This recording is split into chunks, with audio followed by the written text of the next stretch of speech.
Hi, my name is Marcus D. Rocio, and welcome to Walk With Me. Today I have a special guest with me named Bronson J. Do you prefer Bronson J or Bronson Johnson? I mean, either one is fine. I probably just go by B most of the time. Okay. Awesome. But whatever. Like, just as long as it's not Bryson, Brandon, or anything else of that nature, because I get that far too much when I specifically and say my name phonetically as Bronson or Charles Bronson, and I still get those things. But yeah. So. Okay. Trust me, I understand. My middle name, as you know, is spelled Desion, but it's pronounced Deshaun, and it's gotten Destin, Deslin, I don't understand how. Because nobody wants to take the time to actually learn the phonetics of the name. So how are you feeling today? Oh, I'm good. I mean, it's, summer day, it's warm, Sunday. Yeah, sun is coming down, it's beaming. Yes. So Bronson, we know that fashion is a passion of yours, if I understand correctly. Yes, absolutely. Yes. So, yes. If you had to describe yourself, you would say that you are a fashion designer, stylist. I know you've had a few brands that you've launched yourself over the years. So I would probably more say so that I'm like a creative, right? So I love to create. Like, that is how I thrive in this chaotic world of everything that we're going through as a millennial as well, of all the things that we've gone through as millennials. But I thrive in creativity, and if I were to list the things in order that I'm really like, that I love and adore and I'm passionate about, it would definitely be fashion and cinematography. And then from there, I love to paint, I love to dance, I love to sing. So all of the things that like requires an action that creates a result, which that could be anything, right? But I think that something that requires a reaction that creates a result, that is kind of like, that not everyone can do, I guess. When would you say you first realized that you had a passion for being a creative? Did it start in childhood, and did you feel like there was a particular moment? I've always known that I was going to be creative, because even as a child, I love to sketch, I love to draw. One of my biggest things that I did when I was younger is that I used to draw houses. And so when I was younger, I always knew that I was going to be an architect. Like, that was my biggest thing. I'm going to be an architect. I love designing homes. Once I got into high school, I took an arts class as one of my like electives, and my art teacher like got me into painting, and I met this boy that I liked. He was in fashion, and he showed me fashion illustrations, and so that's where that led to. But then I realized that like my discovery for fashion kind of started there. I realized that I love seeing the flowness of dresses. I love seeing fabric. I love seeing what a sketch can turn into after you like design it and create it. And so that's where like that transition from wanting to be an architect to becoming a fashion designer came from. And also math. Like, I love problem solving. I love to solve a problem. Give me a challenge, I love to do it. But like when it came to math, and I was in my final year, and it was like trigonometry and statistics, I was like, absolutely not. This is not for me. God bless your ministry, because one thing I would definitely say, math is not my strong suit. Yeah, I love to solve a problem. It's going to require this much, you can't do it. And especially with like your work in styling and designing, there is a level of math that goes into it. Like, let's say you're creating a pattern for a particular design, and you have to have the measurements of the person. You have to be able to divide those measurements into the pieces in the pattern. Right. Yeah. Right. So again, I love to problem solve in that aspect, but it was not going to be engineering the house. What would you say is your special touch when you design or style someone? What makes Bronson's design or styling different from, let's say, Michael Kors or Vera Wang? Or as someone who has worn some of your stuff, I love the streetwear style. I'm not a streetwear person per se, but I love wearing comfortable things. And to me, it just gives me a bit of a thrill and like an excitement to wear these pieces, because every piece that I've worn by you, like, I'm a person who sometimes I deal with body issues. Like, I have slight body dysmorphia, where I feel like I'm a little too heavy for my size or my age.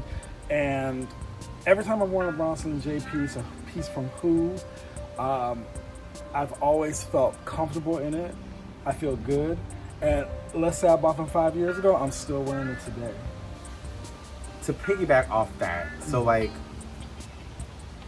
I've always known that I wanted to design clothes. Pandemic happened. It was one of those things where like I was working in the hospitality industry and it became just like far too much mentally.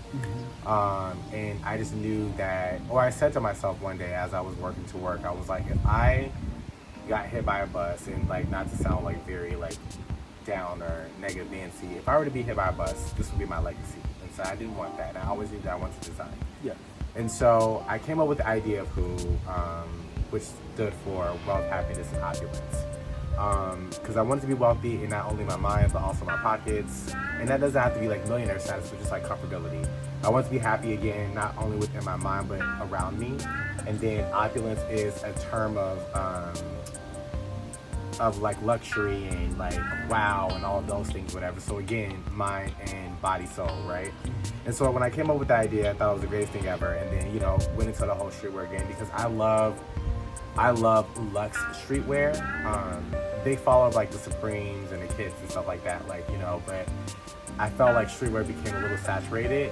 And so I kind of wanted to like do my own version of that. And then the luxe streetwear became the thing. And then like streetwear brands were collaborating with luxury brands. And, you know, Virgil was a big thing for Louis Vuitton, and again, Kit, and, you know, now Pharrell is back doing stuff with Louis Vuitton as well too, kind of merging those worlds together. And I want it to be simple. Like one of my biggest, I would say, like inspirations is like Donna Karan. Donna Karan started off with 5 pieces. So I said I didn't want to go too heavy and come out with this entire line, because I've done it before. I've done lines before, and then it requires a lot of money. It requires a lot of investment. And so I found a distributor that does like print on demand and stuff like that, and it worked for a little bit. But then again, business changes, things change, and you have to learn how to pivot with the times. And so it's now defunct for a moment, but it will return, but in a bigger aspect, in a more savvy business aspect, and I'm gonna have it like planned out correctly. And so I hope I answered your question, because I feel like I just kind of went on the tangent. No. So the question is, what do you feel is your special touch with you as versus others in that same field? I don't know if I even would say that I have a special touch. I would say that I design for, I feel like there's this thing of like fast fashion where things are just kind of put out there. Yes. There are designers out there that are just making clothes to make money.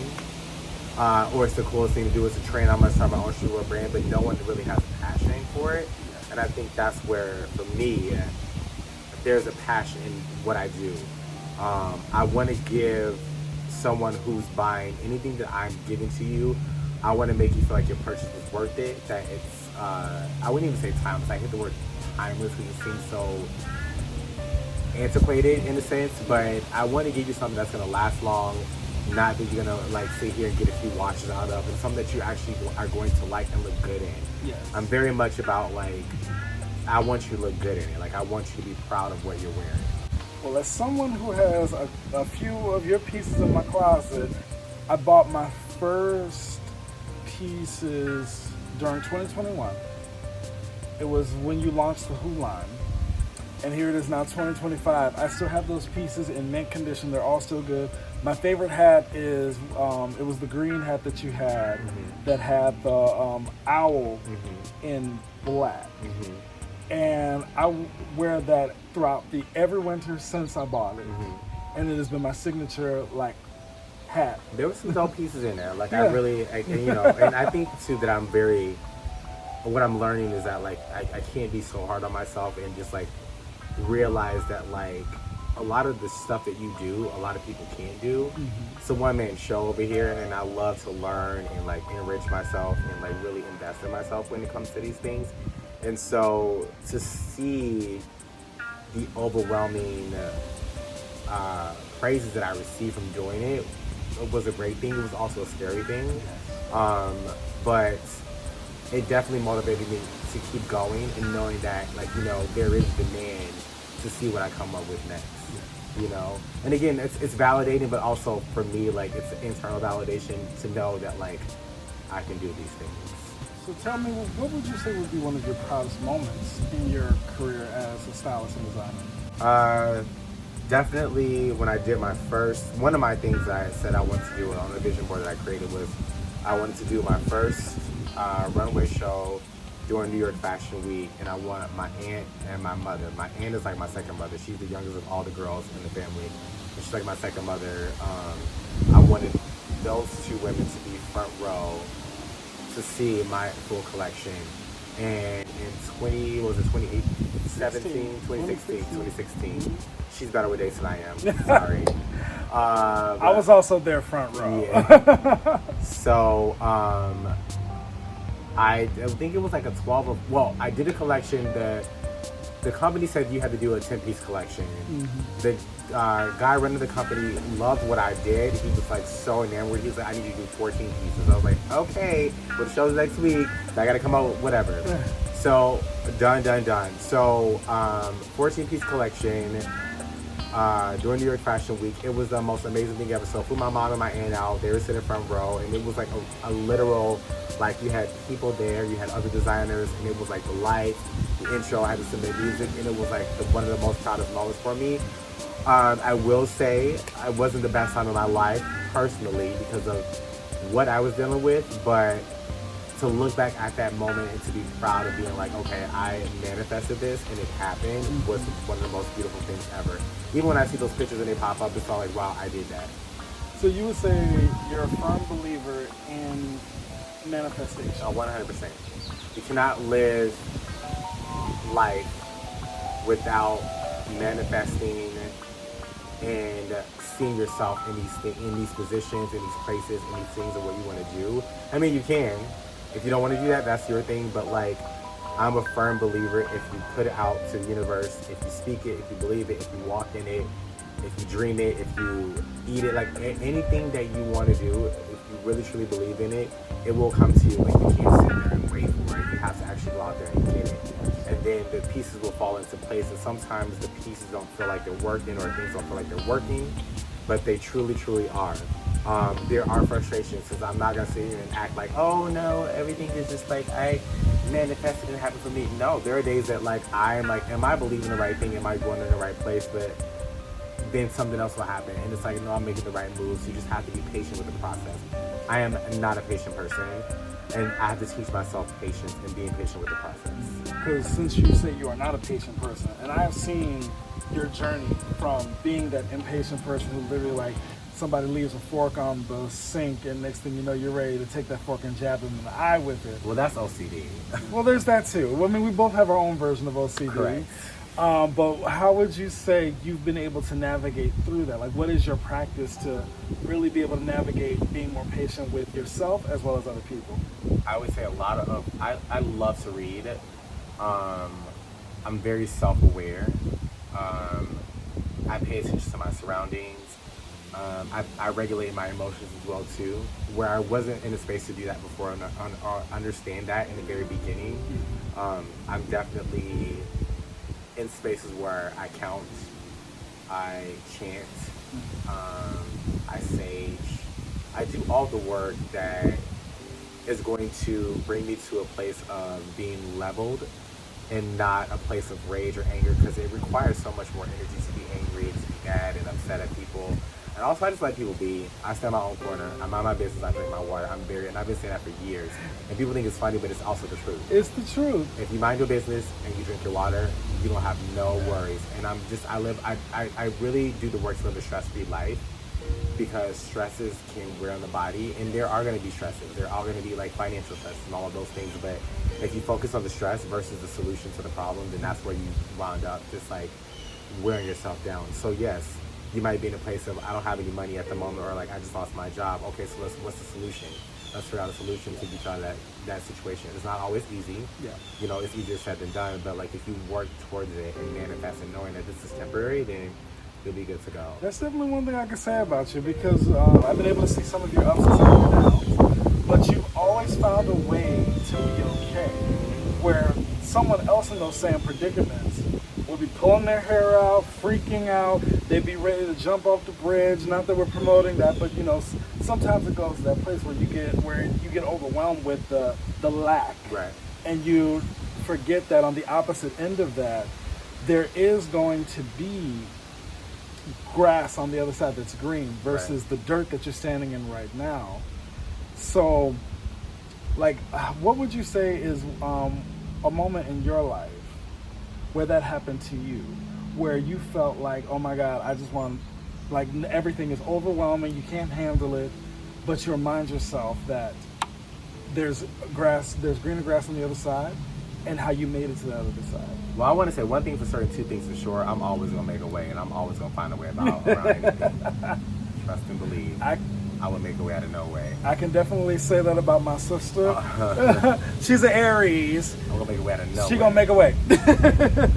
Again, I'm not gonna sit here and pretend that like I'm in a great space all the time. Like, I've had moments. Like, maybe a month ago, I was in a really bad space in my head, whatever. And then a couple years back, I was in a bad relationship, bad head space. Like, that was a bad relationship to be in. I knew this, and I just kept going, and what have you. But after the bad relationship, I sat down with myself because I was at rock bottom. And rock bottom, when I say rock bottom, I'm a hyper independent. It's not a good thing. It's not a bad thing. And so in my life, it's always been, I'm going to make sure that I am set up in these areas. And I allowed someone to come in and disrupt those areas of my life, which brought me down to square one, where I'm like at my mom's house again, and I'm in a bunk bed. Mm-hmm. And I share this story all the time, not that I'm embarrassed by any of it, because that's life's journey, but like, I'm in a bunk bed and I'm living with my mom again, and you know, this is me at 30-something years old, and I'm all like, well, what the hell did I do? I worked so hard to get up here, and I let somebody bring me down here. Sat down with myself, and I wrote down how much I wanted to make, what I wanted to do, what my plans were to get out of the situation, what things I was going to fix, being my credit score, because I worked hard to get my credit score up, let that person ruin it. So I wrote out all of these things, and I set a plan and set intentions to do that, right? Yes. And so here I am now, flourishing with a great credit score, mm-hmm. and a great financial place, all of these things, and it's because I never give up on myself. And in those moments that I feel like I give up on myself, I have a conversation with myself to say, okay, so you giving up on yourself, what is that going to solve? You sitting in this and stewing in this, what is that going to solve? Nothing. And so it's always a fight to get through it. There are very hard days that I just really do want to give up and just say, you know what, forget all of this. But then I look at myself and say, okay, so what if you worked this hard for in the first place? So just go ahead and let go. Like, and I'm not a big religious person by any means. And when I say religious, I would say religion as far as how the church views religion and God and things of that nature. I'm a spiritual person, and so I do believe in a higher power, whether it be God, the universe, what have you. And so I always listen to certain gospel songs. Like, I you know, God hasn't brought me this far to leave me.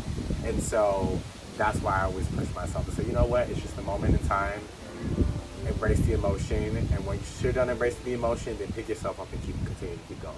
And that's something that we share in common, because we both come from a background where church was prevalent in our lives. Correct.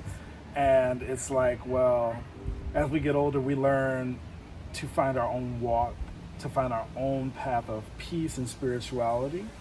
And something that you said earlier that kind of brought up a point is, you know, going through all those types of things can wear and tear on you. Mm-hmm. How would you say you deal with burnout? I take a step back and really assess how much I'm taking on and how much I'm accumulating and where my cup is. And one of the things I tend to do is that, like, I'm very much like, I will pour into people constantly. I love seeing people happy. It's gratifying for me. Mm-hmm. And that could be a selfish thing, it could be a narcissistic thing, I don't know, but I just love seeing my friends happy and succeeding. Even if I'm in the background, I'm gonna always still root for my people around me. And so when I feel like I've taken too much on, I tell myself to stop. What is going on? What are you doing? You need to take a step back. And if that means I have to sacrifice something over here or say no to this, then that's what needs to happen. Yes. Because what tends to happen is the burnout then you get overwhelmed, you get anxiety, then you don't want to do anything else and everything just falls apart. Then you get depressed because you're not doing anything and you're unmotivated. So it's just like this whole cycle. Yeah. So sometimes you just have to say no. No is a sentence. And that was one of the things that I've struggled with for many, many years. I'm a big people pleaser. And so now I'm in a space to be okay to say, you know what, I just don't have the capacity for that. I don't have the time for that. I am so sorry. Maybe I can suggest someone else for you. But for me personally, I just can't put that on my plate because I don't want to be overwhelmed. And even if I do have the time and I just don't fucking feel like doing it, I'm not going to do it. Maybe I just want to sit on the couch and play video games all day and I just don't feel like sewing nothing. That's what I want to do, you know? And not be under this like umbrella or this lens of being like, okay, well, why is it taking so long? Or why aren't you doing this? No, I don't want to do it. I don't want to do it. And there's nothing wrong with that. There's nothing wrong with that. And I also think that that's something that comes along with age too. Mm-hmm. So you don't have to confirm. Oh, baby, I don't care. You don't have to confirm how old you are, but since you say you don't care, tell the people what age you just recently made this year. So I just turned 40 this year. 40. You heard that? 40, yes. Do you see this? I mean, the material speaks for itself. This is 40 when you take good care of yourself. Yes. And not only take good care of yourself, but you also deal with the things emotionally. Because like, obviously, if people have seen any of your Instagram posts, especially some of them modeling photos, I mean, my sister has a body. She's nice and tight. She works out. She plays football. And so, like, let's talk about that a little bit, shall we? So, like, your workout regimen, obviously, you've always been the type of person that will go 5 days a week, sometimes more if you could. I would be a gym rat if I could be a gym rat. Yeah. So I started weight training in high school. Okay. It was one of my classes. But when you start weight training in high school, it's just kind of like, it's another like this. Like we were just doing circuits and stuff like that. Yeah. But I didn't know what it took to like build up the body, like high protein diets and stuff like that. So like me, I was bringing little chicken breast sandwiches and stuff like that, but it still required more. Yeah. Didn't know anything about it, right? So then, you know, you still do your little thing, your little protein powders, but still, I don't know anything about it. So we're at the age of the internet is just becoming a thing in my time. The internet is just becoming a thing, so we're still navigating on how to use these things, whatever. So as time progresses, I start doing my research because I'm like, I really, really want to make this, I want to be intentional with, you know, training my body, really like building up muscle, because one of the things that I've dealt with and struggled with is just like people would say to me when I was younger, oh, you're so skinny, do you eat? And I'm all like, girl, I got a past metabolism. Like I eat 10 hot dogs and I still like, I don't, please. So that would bother me when I would look in the mirror and be like, dang, I'm so skinny, yada, yada. So then it started to become a thing where I'm like, I'm developing my body and I'm learning how to actually like navigate the gym. Yes. And then once you navigate the gym, then you do more research and you do more things and you figure out more plans. And I'm like, oh, creatine is a thing, and oh, caloric intake is a thing. And it's more about diet than it is exercise. Exercise, yes, but it's more about diet and what you eat than anything else. And so I'm very intentional about the things I put in my body, how often I put these things in my, like all of those things. And so I'm not a big sugar eater. I've recently just decided to like, just like, as far as alcohol, like it's a chop for me, sweetie. Like I can't anymore, like at my big age, like, and also you don't need to do those things to have fun either. You know what I'm saying? Like, yeah, it gives you a little, woo, it breaks the anxiety of woo, but like, it just, I'm very much like, I see the difference, right? So if I like go out for the weekend and I'm drinking, I feel the difference in my body versus not. Yeah. Then I was just telling you that I've like cut back on dairy. So it's been about 2 weeks that I've cut back on dairy. Yes. I feel the difference in that as well too. And you know, it's different strokes for different folks, but for me, this is what I do and how I'm very intentional about like how I want to grow my body, how I want to age. We were just talking about this earlier about like, I don't want to be 50 years old dealing with aches and pains in my knees and my joints, or like having health issues, because there's so much crap that we eat, there's so much stuff that's out there that these people are putting into us, that we have to be very mindful about what we are consuming. Like, so I eat chicken and turkey. I'm not a big beef eater. I'm not a big pork eater. I don't like the smell of pork. Like the smell of pork sometimes, depending if it's a pork chop, whatever, it's just like, you know. So, but again, I'm very intentional on what I put in my body, and that's why like I make it a thing to like really like oh bitch, you gotta hit the gym. And again, like it's mentally healthy for me. Yes. It's mentally healthy. Like I feel so much better when I'm in the gym versus when I'm not. If I'm out of the gym for 2 weeks, it's like, oh girl, you're in the dumps. Yeah. And it's, you know, it's life, but like the gym really motivates me to be healthy because I see the results, you know. I understand that because like I come from theater and dance, so for me that was always how I stayed in dance. And anytime I dance, I always said this: anytime I sweated, I felt like I did what I was supposed to do. Like I feel like that goes for when you work out, it goes for when you dance, it goes for when you do things that most people shouldn't be watching you do. As Nico says, super happy adult fun time. Yes. Yeah. And you know you're doing something good for yourself at the same time. Correct. It's a treat. Like I make it a reward. You going to the gym, that's a reward. And then after you get out of the gym and you like swollen up and stuff, like, yeah, bitch, you did that. And like again, you know, I know I've worked because my muscles are sore. So like I know I was in the gym hitting it hard, you know. And at 40, and when people, and again, I'm not out here for validation at all because I don't care what anybody thinks about me, what anybody says about me. What people say about me is not my business at all. What they say about me behind my back, I just don't care. I'm at an age now, like, it don't even matter, girl. That's your narrative of me, that's your narrative of me. But for me, it's self-validating where I'm all like, okay, you did that, girl, and at 40, you look really good. And when people come up to you like, girl, you're 40?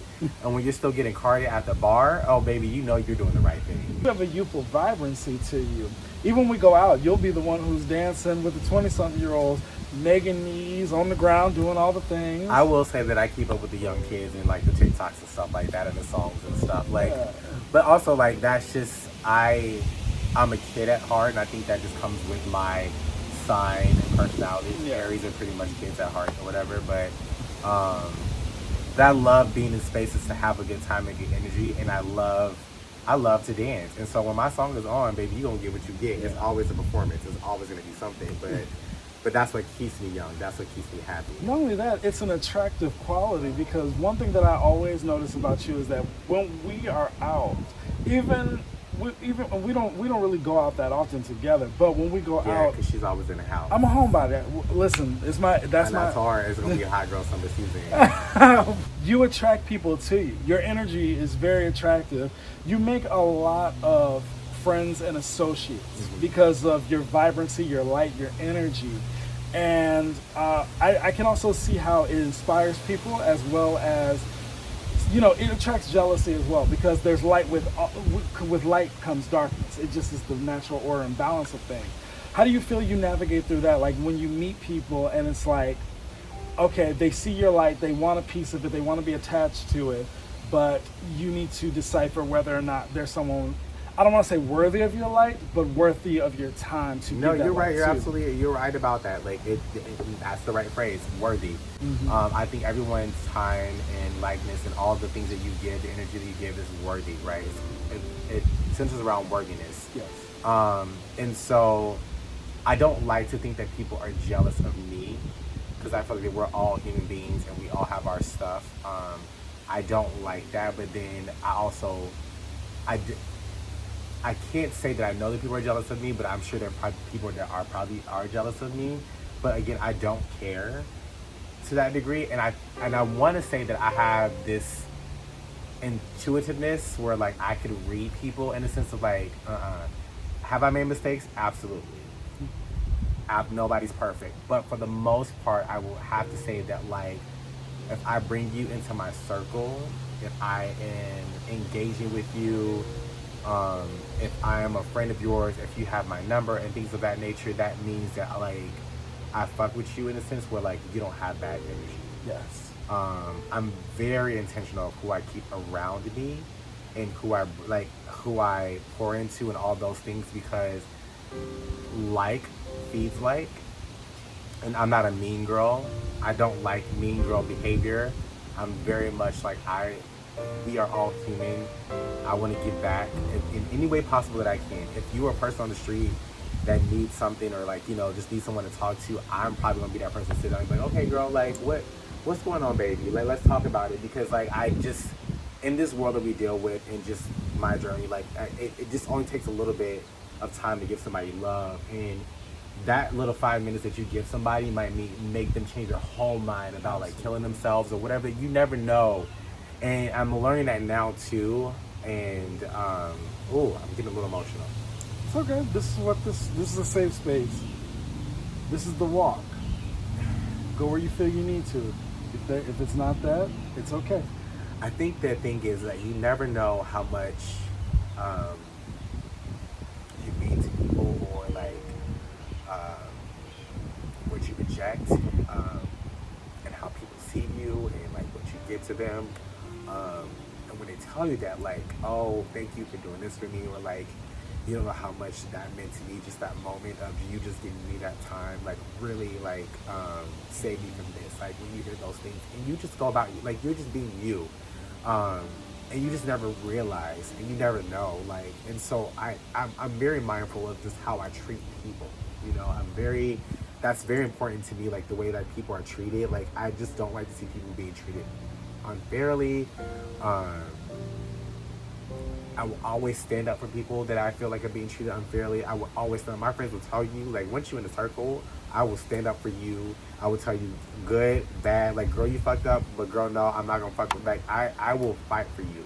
When you don't have to fight you, I would do that. And I think that we need to be mindful that, like, we are all human and we're all going through stuff. And so you never know how much you, I can't think of the word. It's not there, but how much you might go ahead. How much weight and gravity you truly have in a person's life. Yeah. Yes. Like, or like wait, even in those like small little moments of like them meeting you, like how you can change someone's life around just by being you know. And I think that's really special. But again, it's like when you do the work and you go through the journey and you really like are self-aware and like, you know, I just want to be a good person. I just want to be a good person. I'm not perfect, but I want to be a good person.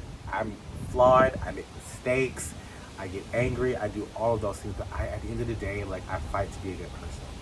And I feel like that's what makes a person strong, their fight to be good. Correct. Because we talked about this a little bit earlier, where it's so easy to give into negativity. Yeah. And negativity is just, it's low vibrational. And it's easier to go low than it is to go high. 100%. So good is, I feel, up here. Evil and negativity is down here. Mm-hmm. So every day we wake up, we're constantly striving to get up here. Some people, that necessarily, it could be spiritual, it could be financial, it could be whatever their thing is.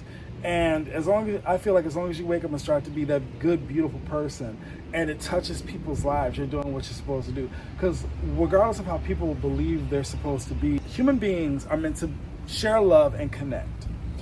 And I know, like, there's a lot of talk about self-love and self-preservation, which is great, and I do believe in it to a degree, but I don't believe that we're all meant to be alone and to be antisocial with one another.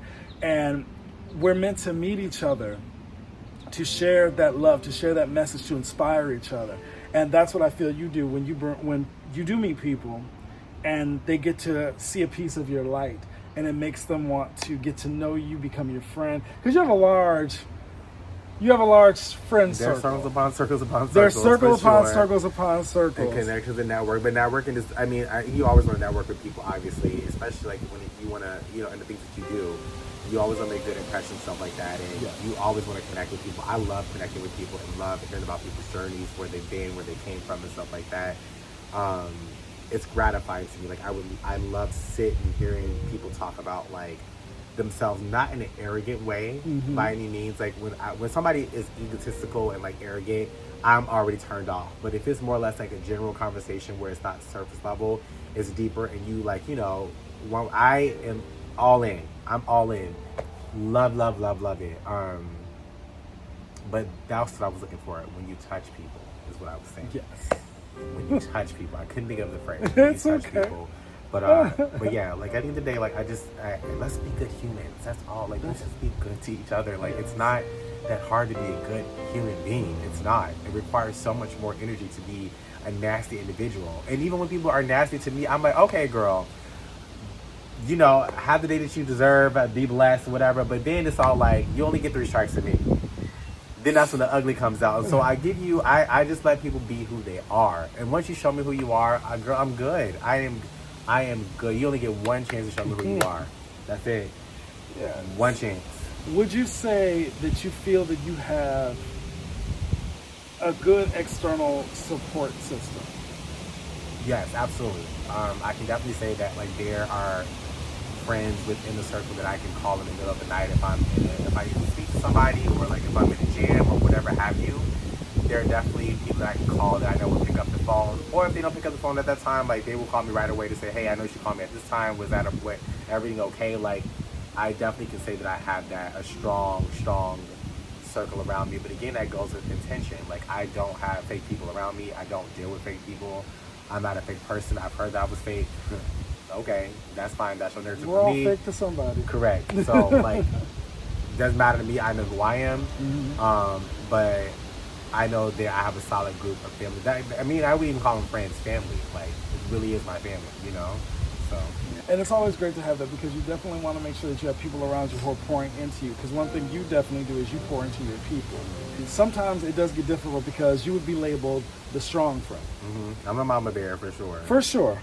So when you have your moment where it's like, okay, well, mama's tired. I done slang my titties over the stove and cook for everybody. Who gonna wash the dishes? You know? Yeah. I've had those moments, and this is just self-reflection. I think too. I can't blame my friends for not knowing. I more so blame myself for not speaking up, which is something, again, I retreat. And because I'm hyper independent, I'm like, I will take on the burden of me being upset about not feeling like I am heard or seen, or whatever the case is. Yeah. When sometimes it just means you just need to have a conversation with your friends, like, hey girl, you're not showing up. Like, I feel like I need you at this moment, and you kind of gave me this, and when I give you things, I don't expect anything in return, but like, at least like be aware that your friend is struggling, you know what I'm saying? But again, I have to speak up to say those things, so I can't blame my friends for not knowing if I'm not saying anything. I also think it's awareness too, because you have to know your people in your circle and in your life. For instance, like you pick up on energies, you pick up on when someone in your life is not in a good headspace, they're not acting like their normal selves, they're quiet. Yeah, I tell the girls all the time, I said, you get a week, probably less than a week, and after the week, sounds special, I get 2. you embrace it, and we'll come back to it. Yes. Because sometimes you need to, you can't embrace it. It's part of the emotion, it's part of the growth process. Get a week, a week. What are we doing? How are we showing up? Like, what do you need me to do? I need to sit next to you. We need to read together. We need to breathe together. We need to chant. We need to go work out. Like, what do we need to do? Because this is not you, and I see the value in you, and I see what you possess, and I know what you can accomplish. So I'm not going to let you sit in this space.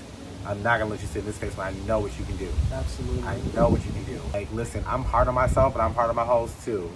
I'm not going to sit here and play with you because I know as a collective what we can do, and I know what you can do individually. So I'm not going to let you play in your own face and play yourself, knowing that I know you can do better, you know? Let me give you your business card. So, if I may say, if I was designing Bronson Johnson's business card, it would state designer, stylist, actor, model, dancer, writer, and the list goes on. So those are just some of the things that I can say about this beautiful individual here. He's a very humble soul, very modest. I really just be like, girl, stop.